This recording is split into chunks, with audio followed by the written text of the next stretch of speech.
여러분 안녕하세요. 네, 무역타짜 채널의 백상현입니다. 자, 오늘은 혼합 송금 방식 거래 절차에 대해서 말씀드리도록 하겠습니다.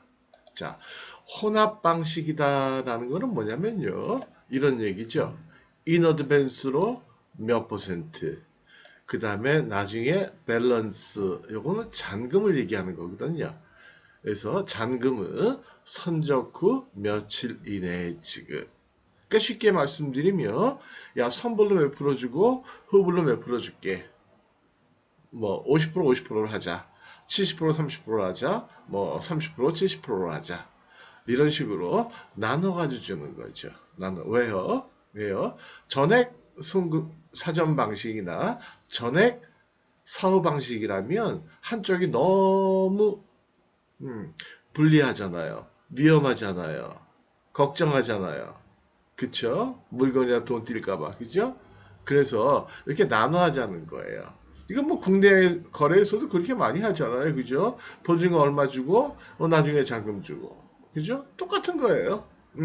우리 뭐 집 살 때도 보면, 아니 뭐 전세 계약할 때 집 살 때도 보면, 뭐 1차 보증금, 그 다음에 중도금, 잔금 뭐 이렇게 내잖아요. 그죠?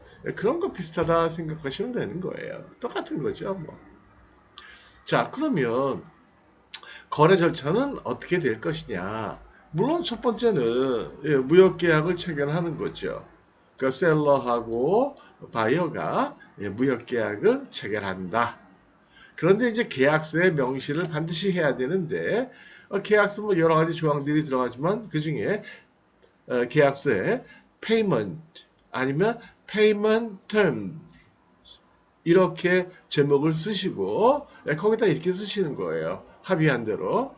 만약에 성금이 70%다 그러면 TT 해놓고 70%, 70%, 70% in advance and the balance in 해놓고는 선적 후 며칠 이내. 그러니까 예를 들어가지고 뭐 2주다. 그럼 뭐 14일 이내. 아니면 2 weeks. 이런 식으로 계약서에 명기를 하면 되겠다라는 거죠. 그렇습니다. 네. 쉽죠? 예, 간단한 방식이에요. 아주 상식적인 방식이고. 그쵸? 예. 대개 그래서 우리가 보면, TT 거래 방식이 세 가지였잖아요. 그죠? 첫 시간에 말씀드린 게 사전 송금 방식, TT in advance. 그죠? 소위 CWO라고 얘기하는 거. 근데 두 번째가 사후 송금 방식이었잖아요. 그죠? TT 해놓고는 몇 days, 그쵸? after shipment.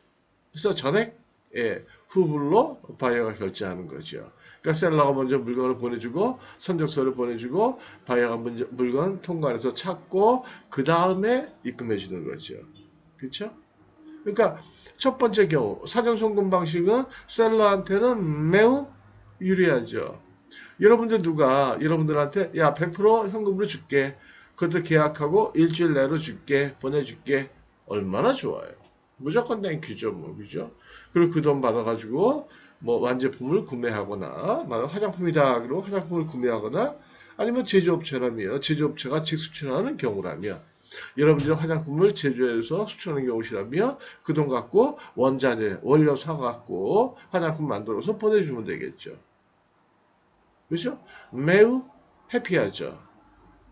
그렇죠? 엄청 해피하겠죠. 그렇죠? 근데 반대로 바이 입장에서 생각하면은 상당히 예, 겁나는 거래겠죠. 왜요? 돈 보내줬는데 물건 안 들어올까봐. 그렇지 않겠어요? 그죠? 근데 이런 그 사전송금 방식 걸로 바이어들은 왜 할까요? 그렇죠? 그거는 당연해요. 왜요? 그건 셀러스 마켓이에요. 여러분들 제품이 너무 잘 팔리는 거야. 여기저기서 돈 싸가지 막 오는 거예요. 그쵸? 그랬을 때, 나 미리 100%다 넣게. 뭐, 그렇게 할 수밖에 없다는 거죠. 그죠? 예. 근데 이런 경우는 사실은 드물겠죠. 그래서 되게 어떤 경우냐면 그 뭐 소액 거래일 때 아니면 샘플 거래일 때 첫 번째 거래일 때 이럴 때는 되게 바이어들이 셀러를 믿고 하는 경향들도 있다. 또 이렇게 말씀드리면 또 어떤 사람들이 야, 뭐, 뭔 소리 하는 거야? 누가 바이어가 선물을 주니? 준다니까요. 제가 30년 이상을 무역을 했는데 그래도 그렇게 해야 돼요. 첫 거래일 때는 반드시 받으셔야 돼요. 아니면 하지 마세요. 그게 속 편해요. 예. 그럼 어느 정도까지 금액이냐? 대략 뭐 한 2, 3만 불 정도까지는 먼저 보내주더라 라는 얘기예요.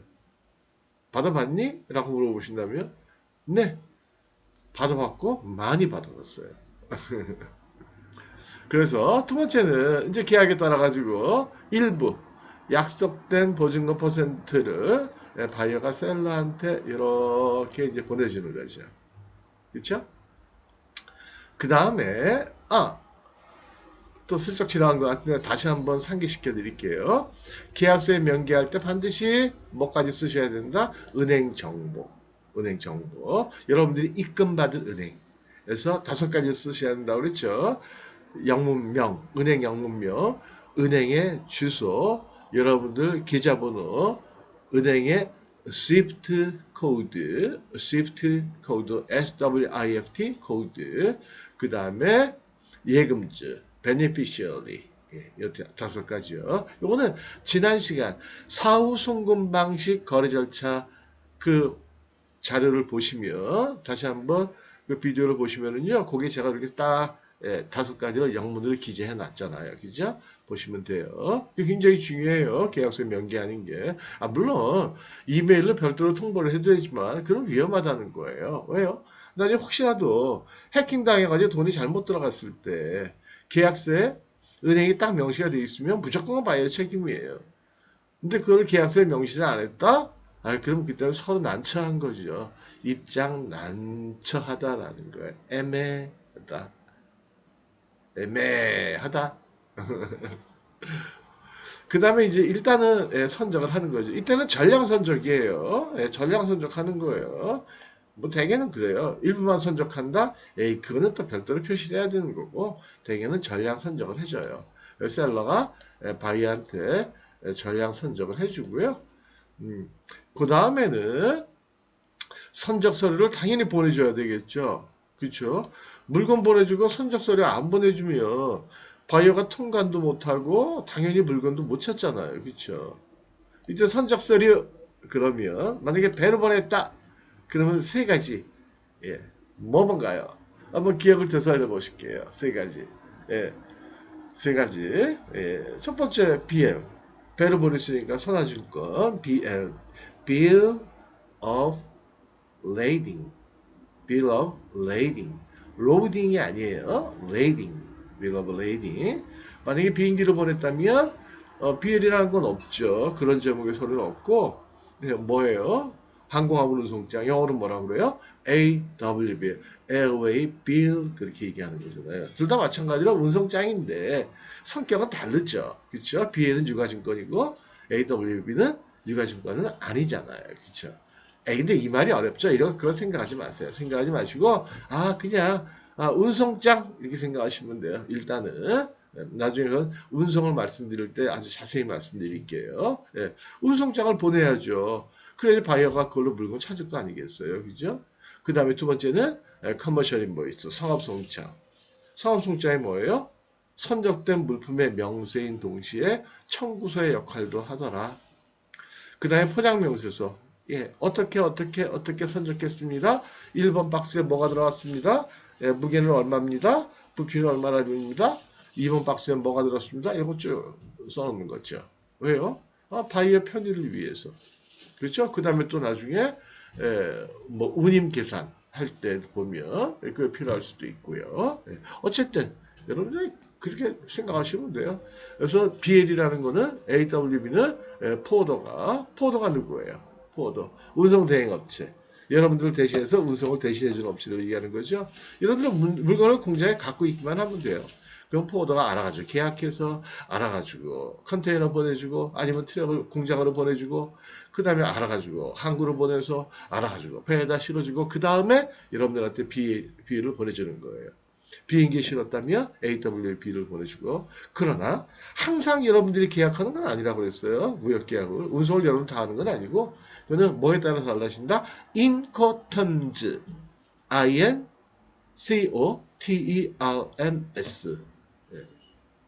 International Trade Terms. 예. 그래서 정형 거래 조건이라는 게 있는데요. 그건 나중에 설명해 드릴게요. 거기까지 하면 지금 어려워요. 예. 11가지 그 조건이 있거든요. 그래서 운송과 관련된 셀러 바이어의 의무를 규정해 놓은 그러한 국제 규칙이에요. 근데 이걸 우리가 사용을 한다는 거죠. 물론 반드시 사용해야 되는 건 아니에요. 이건 강행법은 아니고요. 임의법이에요. 그러나 안 쓰는 사람 없다라는 거죠. 안 쓰는 사람 없다. 어떻게 생각하면 될까요? 우리나라는 그 사람은 좌측토행인가 우측토행인가요? 우측토행인가요? 지금? 헷갈리네. 한번 바뀐 것 같기도 하고. 어쨌든 그럼 법으로 규정되어 있는 건 아니잖아요. 근데 우리 보면 다 그렇게 하잖아요. 에스카레이터 탈 때 그렇게 에스카레이터 걷지 마라 하는데도 우리 한쪽으로 서 있잖아요. 우리나라 사람들은 배려하는 마음이 있어요. 급한 사람 먼저 가세요. 그리고 그렇죠? 관습적으로 이렇게 돼 있잖아요. 그렇죠? 이거 마찬가지예요. 앵커터미지도 예, 관습법적인 측면이 많고요. 그래서 쓰기는 대개다 쓴다. 그러나 가형법은 아니다. 예.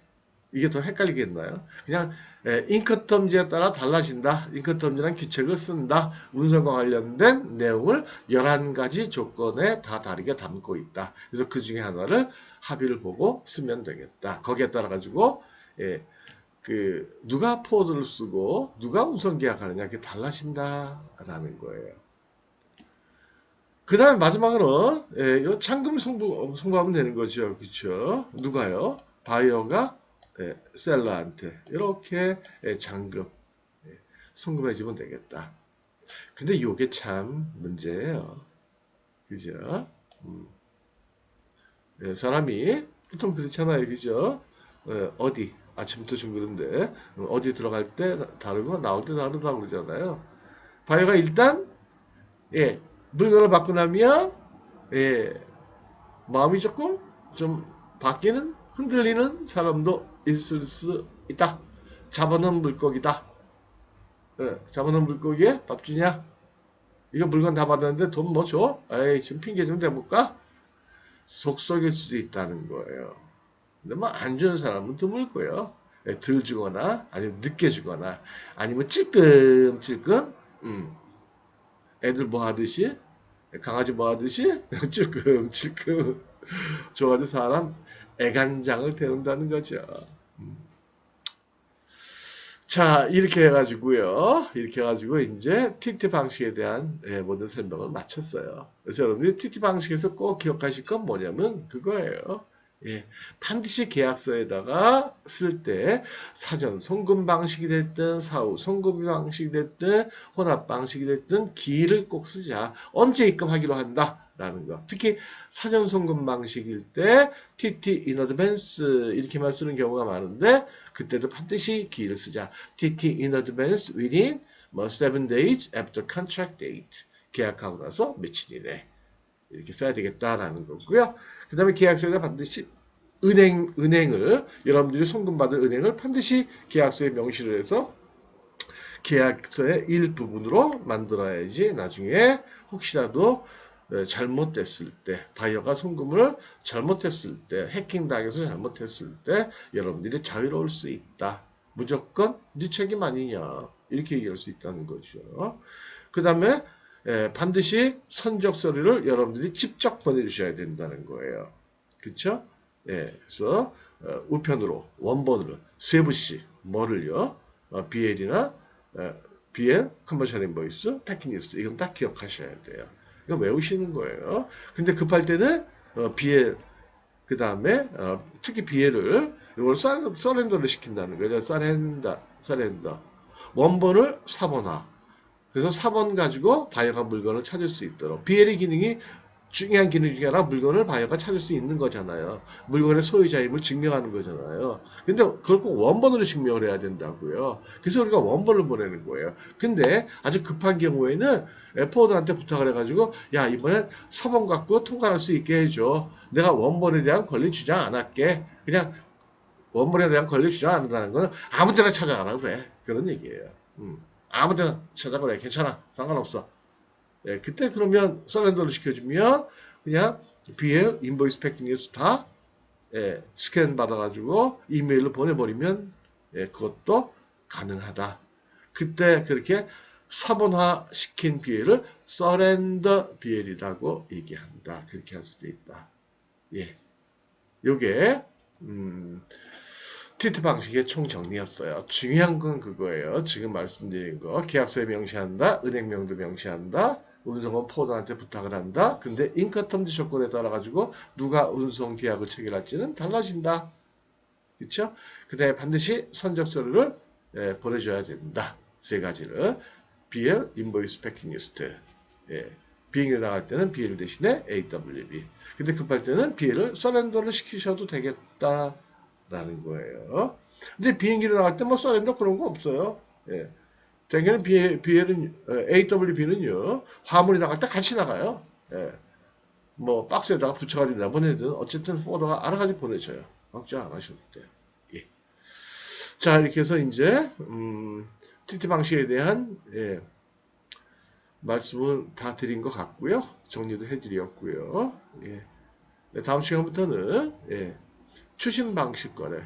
여러분들이 좀 생소하시죠? 추심, 예, 뭐 DADP, 예, 뭐 그렇게도 얘기하시고 아니면 컬렉션 방식이다 그렇게 얘기하고 그 방식에 대해서도 간단하고 명료하고 실무적으로 설명드리도록 할게요. 자, 그럼 마치도록 하겠습니다. 예, 감사합니다. 인사. 행복한 하루 되세요. 네.